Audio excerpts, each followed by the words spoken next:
And if nothing happens, I feel better. But what happened in your situation is you were taught that no matter how good things look, you should still be afraid. Hello. Hey, hello, Dr. K. Hello. What do you go by, friend? I go by Honey. Honey. Nice to meet you, Honey. Yes, Honey. And what are you working on nowadays, Honey? Thank you. Well, the reason I wrote today is because I want to stop having the fear of losing everything I've gained. Just for yeah, sounds terrible, and maybe it is. We'll see. Sounds scary. The thing is, yeah, it is. Well, I've had made many improvements on my life. When I was a teenager, I had a very a great problem with social anxiety. I couldn't even talk to people, and then I worked hard through it. When I met my boyfriend, I started to improve, and then I saw this community, and well, that gave me a big push too. And I have a great job. I have a great life, and I have worked so hard for everything, and I'm very, very happy with my life. I'm in a moment that I think even when I have new problems, I know how to work through them and try to improve. But sometimes I get scared. I lose some things. This happens in different ways. For example, this morning I woke up. I was kind of half asleep, and then I felt a bump on my arm, and I was like, oh no, maybe I have cancer. And I was like, oh, yeah, it's not cancer. It's just a mosquito bite. And then my brain goes like, well, you don't have cancer, but what about your boyfriend? Does he has cancer? And I'm like, no, brain, no one has cancer. Let's just stop. This doesn't make sense. And then I move on with my day. And sometimes it's that easy to just move on. But some other days, especially when I'm working, when I'm doing good at work, I start to think on what if I can complete the next assignment? What if the people who trust me at work stop trusting in me? And I understand that sometimes these are just thoughts, and this is not reality. This is not what it's really happening. And when I think about it, I know this comes from for how my parents raised me, but still I can find a way to stop having these thoughts. They just happen randomly. I can go some days without it, and then one day it happens. So I think I'm lost. I don't know what to do with it. So here's what I'm hearing, Honey. I'm hearing that you struggled with social anxiety. You put in a lot of effort, a lot of energy, and a lot of time. And through a lot of your hard work, you've managed to develop, it sounds like you're in a healthy romantic relationship. It sounds like you have friends. It sounds like you have a job that you're proud of. It sounds like you have a lot to be grateful for, and that you've worked really hard to build a pretty good life. Exactly. I did. And what I'm hearing is that despite that, so instead of all of this progress making you feel more comfortable, confident, and reassured, what you're noticing is that sometimes your mind still is like worried that it's all going to come falling apart. Yes, exactly. That's I have great triggers also with money. Like, oh, what if there's a big problem in your country, and then I don't know, the economy falls, and then you lose your money, and like, well, I can control that. That doesn't really matter if that ever happens. But yeah, my mind does all kind of thoughts in different directions, like sickness, money, things like that. It's like I think it's like you said. It's just I feel like I'm going to lose things, and I can really enjoy what I have. Okay, that sounds terrifying, right? Because like you said, it's like it's one thing to work hard for stuff. But then the whole point of working hard is that, like, then you get to enjoy it, right? Yeah, that's right. And so Exactly. It sucks to work hard and not be Yes, able to enjoy sucks it very because your much. brain is like, hey, by the way, if you're at vacation this week, what if like your house gets swallowed in an earthquake? Yeah, You know. that So does can happen. let me Yeah. ask you a couple of questions, honey. You said you know that you know where this comes from. It has something to do with your parents. Can you explain that? Yes. Well, the first thing is about death. My parents usually have very they are very controlling using their own health about it. So, for example, when I was a kid, I have a sister.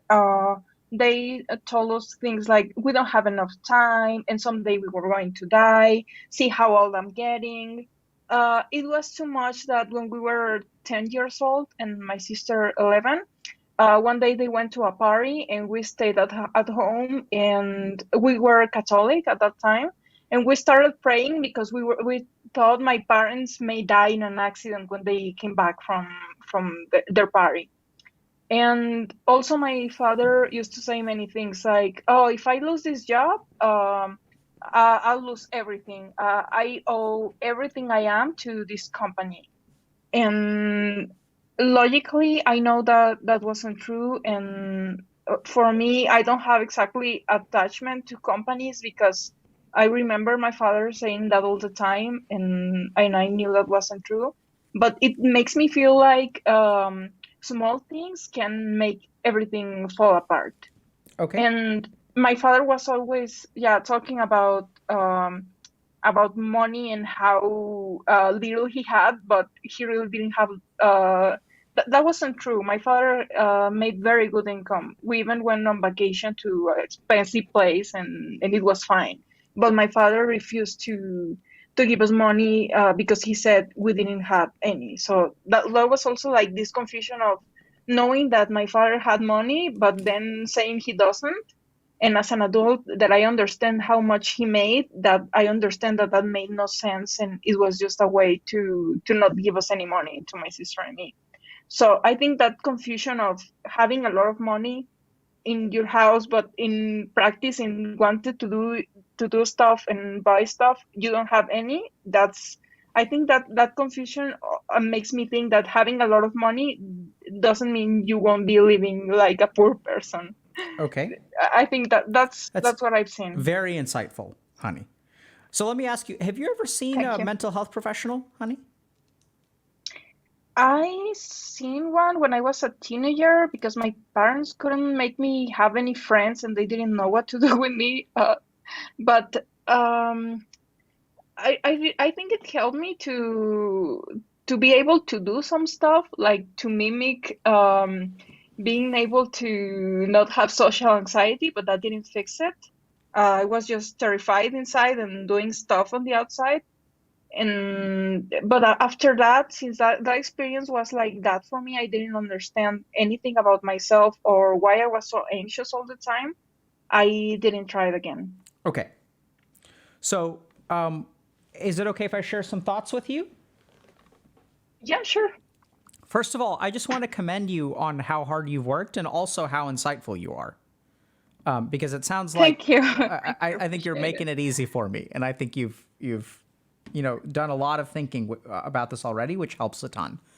So let's start with this. So I think you should Awesome. definitely consider getting a clinical evaluation. Because you may Okay. have something like I don't we don't really know, but so you may have a real anxiety disorder, and that's the kind of thing where Oh, wow. that's where once you get diagnosed with it and you get treated for it, like in 8 weeks, 12 weeks, 16 weeks, you may feel completely differently. Like you may feel substantially better, like if you Okay. actually get like clinical treatment for it. So that's definitely something that I want you to consider. I don't know if you do or you don't. We're still going to talk about sort of the things that we do in the HG way, which is we're going to sort of explain how your mind works and things like that. But I want to make it clear that you may get a lot of benefit out of actually clinical evaluation and treatment. With me so far? Okay. So just Yes. something to Yes. consider, okay?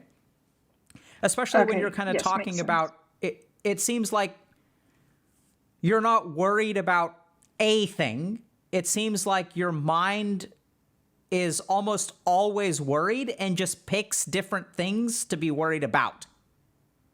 Yes. Does that Yes, make that's sense? it. So it's almost like the Yes, makes worry sense. is like independent of the problem. Like today, the Yes. worry is going to pick this. And tomorrow, the worry is going to pick this. And the next day, there's a bump on my arm. I guess we're worrying about cancer today. There's no bump on my arm. What else can we be worried about? Oh, I know we can be worried about the economy. If we're not worried about the economy today, I know we can be worried about our boyfriend. Right? Yeah. So let's start with this. So you were taught to be afraid, right? Yes. So normally so let's forget about your upbringing for a second. If I'm afraid of something and nothing bad happens, what happens to my fear? This may be a hard question for you, but we're going to Yeah, it's very hard for me. It's actually hard for me. Okay. Sometimes I would say go away, but sometimes it just comes back later. Great. So I know that's hard for you. So the answer is if you're raised in a normal environment, it goes away, right? So like if I'm worried about a snake being in my toilet, and apologies to everyone out there who now is going to be worried about that. And I walk inside and I don't see a snake in my toilet, that fear will go away, right? So generally speaking, if we think about the human brain, if I'm afraid of something and it happens, that reinforces the fear. Does that make sense? Yes, this makes sense. And if I'm afraid of something and it doesn't happen, then that reduces the fear. The fear goes down. I know it may not be that way for you, but does that make sense in general? Yes. Yes, makes sense. Now, it sounds like you grew up in a really, really tricky situation where there was plenty of fear that was disconnected from reality. Yes. Right? Yes. So your dad is like, oh my God, I'm going to lose my job. Let's go on vacation to a fancy place because we actually have plenty of money. So what your mind actually learns, so I've seen this a lot, and there's actually studies that show that if you have a parent with an anxiety disorder, we have no idea whether your dad actually has an anxiety disorder or not. We don't know whether you have an anxiety disorder or not. But there are studies that show if you have a parent who has an anxiety problem and you have a child who has an anxiety problem, providing treatment to the parent reduces the child's anxiety. So if you give a parent anti-anxiety medication, the effect you see in the child is the same as if you were to medicate the child. So the benefit that a child gets from medication, you don't even have to give the child the medication. You just give the parent the medication, and the child improves by the same amount. And so we know that there's a very, very strong relationship between parental anxiety and the child's anxiety. And essentially, I think what happened with you is that despite being reassured, you were still told to be afraid. So what's happened is your fear, even though you had nothing to worry about, your dad was still worrying, which means that your brain learned that reassurance has no impact on the fear. Does that make sense? Yes, that makes much sense. So normal people, I'm afraid. And if nothing happens, I feel better. But what happened in your situation is you were taught that no matter how good things look, you should still be afraid. Even if we have plenty of money, it could be gone tomorrow. And so what's happened now is that in situations where I've seen people like this, I mean, we're not 100% sure if this is what's going on with you, but may fit, is that the fear has become completely divorced from reality. Yes. Right? Because you're not like reassured because like there was nothing to worry about. And your dad was like, be afraid, be afraid, be afraid. And your brain is looking around and you're like, I'm confused. What am I supposed to be afraid of? There's nothing to be afraid of. And your dad is like, no, you have to be afraid. And then you were like, wait, but if there's reassuring stuff and I should still be afraid, that disconnects reality from my fear. Does that make sense? Yes. Yes, makes so much sense. And then what happens with your dad is like someone in chat said this, and I was going to say the same thing. You're waiting for the other shoe to drop. Have you heard that phrase before? Yes. Yes, and that's how it feels like for right? me. So what you've learned is that no Yes. matter how much reassuring stuff you get in life, everything could go wrong at a moment's notice. And so that fear Yes. almost becomes independent. And now the confusing thing is the fear doesn't, like, it doesn't know what to stick onto because everything in your life seems to be going pretty well. You got a nice boyfriend, you got a nice job, you're doing better, you're social, you're living your life, and there's so much fun. And then the fear is sitting there and it's confused. And it's like, wait, we have to be scared of something because, and even though everything around us in reality is good, like we divorced ourselves from that a long time ago. And Dad taught us that going to a party, we better pray to God because they're going to die on the way home. Yes. Right? And so now that your mind is divorced from it, what it's doing is it's latching on to whatever it can find. Oh, there's a bump on your arm? Must be cancer. Whew, we found something to be scared of. Yes, it's true. So it's almost like it makes so much sense. It's like an automatic pattern in your mind where your fear is looking for something. Now, the tricky thing here is, okay, so what do we do about it? So the first question that I have for you is,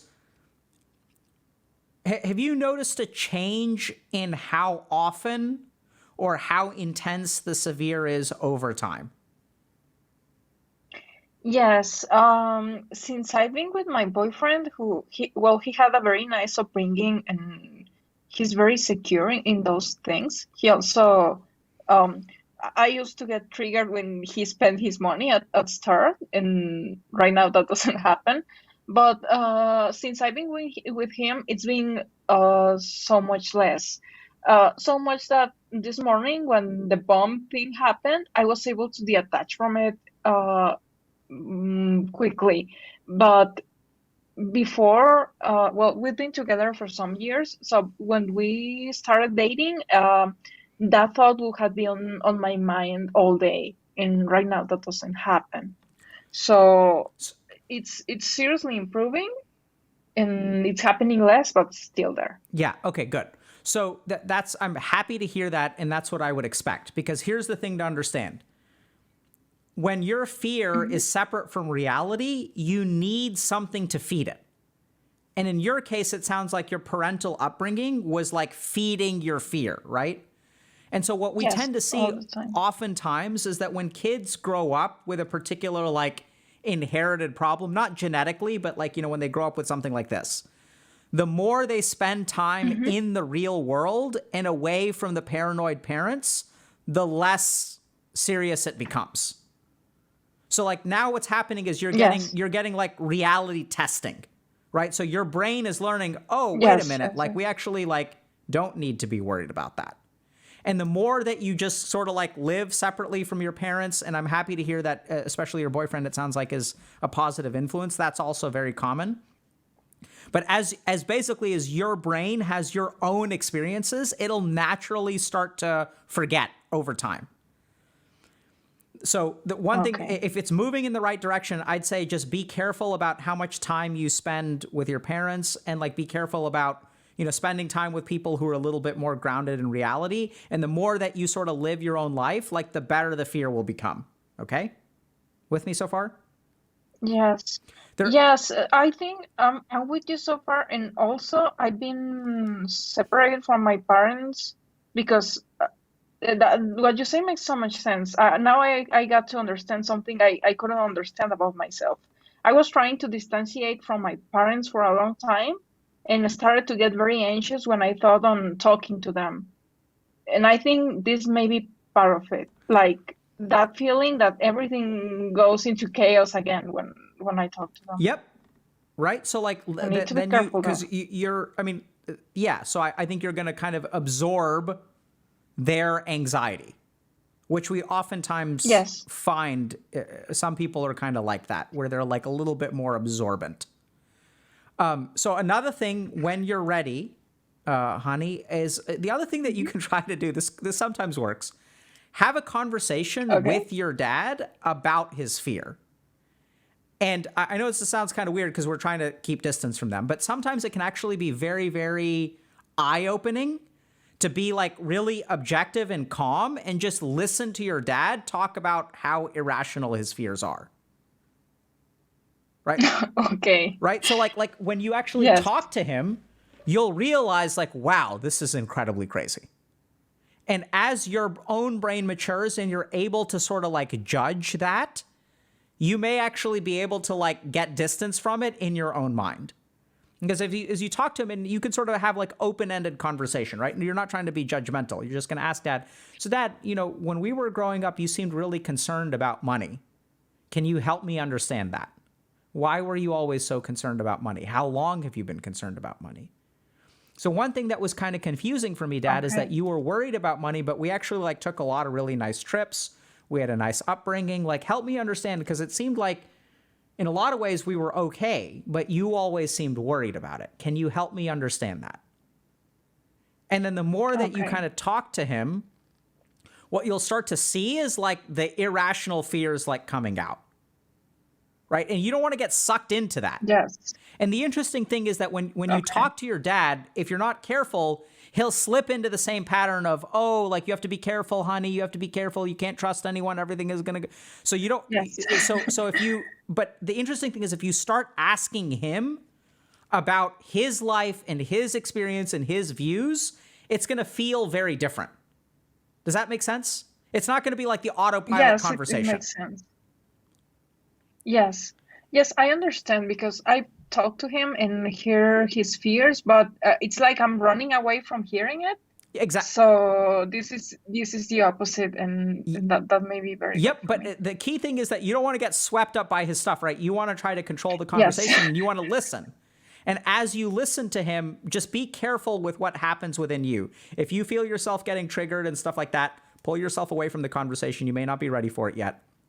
But eventually what I'd love is if you could have a conversation where you can like hear him and also like be calm yourself, like don't get sucked into it, so that you can really kind of see like how hard this has been for him. And then you can even say things like, oh, Dad, it sounds like it's been very hard for you worrying all of these years. And I can see that you worry about us today too. That sounds really, really hard. Okay. And then he may start crying or whatever, like you never know. Right. And then like you're going to give him a hug and then y'all will like, cry together, and then it's going to feel weird. But like hopefully at the end of it, both of y'all will feel better. Being him, maybe he'll start screaming at the middle because he don't want to get more questions. That happens too. Yeah. So that's why you want to be, so you then be extra careful, but you want to be like open-ended and non-judgmental. Right. So and like give it a shot. Yes, I understand. But I think, honey, just to kind of, recap. So the first thing I'd seriously consider getting a clinical evaluation. Second thing to kind of understand is that, essentially your mind, normally your mind thinks that fear is tied to reality and gets reinforced through what happens in the real world. The interesting thing is that despite the real world telling you, hey, everything is okay, everything is okay, everything is okay, it sounds like your parents really contradicted that. And they were like, no, it's not okay. You can't trust the world, honey. You can't trust the world. And the more that you started to do that, then what happens is your mind is like, okay, we can't trust the world in terms of like reassuring. So we've got to be scared no matter what. Nothing the world can do will ever put us at ease because we can't trust the world. Yes. Yes, that's very accurate. How my my parents are. Yes. And so you carried some of that with you, but the good news is as we grow into adults and we form our own relationships and we learn our own lessons, as you keep on doing that, I think this problem will slowly get better and better and better. And the last thing, if you ever want to really do this, it can be a little bit more intense, is that you can have a conversation with your dad where you really listen to what he's saying, and then you judge for yourself like how irrational it sounds. And sometimes doing that can help you with your own irrational thoughts. And you can even sort of say, oh, there's the voice of my dad. It's not even my voice. This is the voice of my dad that I'm hearing within me. That's an echo from all the times he's talked to me in the past.